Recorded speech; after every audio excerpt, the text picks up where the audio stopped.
La charge du rhino. Chargez!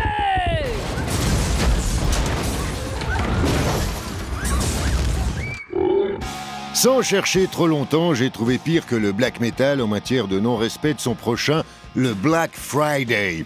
Je vous avoue que lorsque j'ai vu partout qu'à l'heure où j'écrivais ces lignes, c'était le Black Friday, j'ai pas saisi tout de suite. D'abord, en voyant la gueule des journaux, j'ai pensé qu'une catastrophe était survenue. Black Friday, un krach boursier à la bourse de Gumfans, une marée noire sur le lac de Joux, voire une arrivée massive de migrants érythréens par le côté obscur du Cervin le jour du poisson.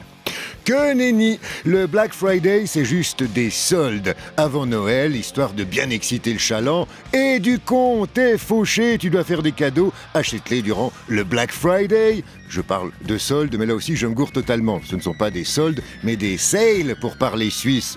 Sale, sale, la première fois que j'ai lu ça sur une vitrine helvétique ripollinée, j'ai rien pigé. Pourquoi inscrire sale sur une devanture propre ?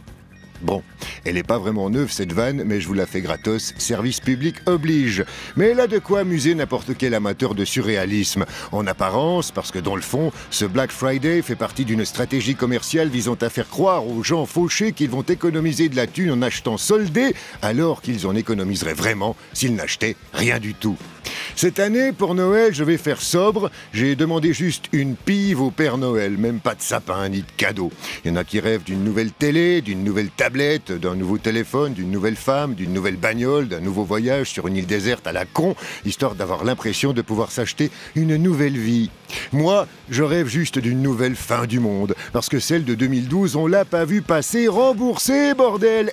Les Incas, c'était l'arnaque, votre truc. Bon, vous allez me dire que ceux qui y croyaient n'ont pas dépensé grand-chose, si ce n'est leur 13e salaire en aspirine après la Java finale. Donc, en définitive, le Black Friday, ces conneries consuméristes ont encore de beaux jours devant eux. Reste que je préférerais toujours un Black Sunday bien métal à du Black Friday bien vénal. Et puis, comme le disait si bien le fameux philosophe Krasimir Gorgon, le matérialisme, c'est un peu beaucoup le début du désespoir.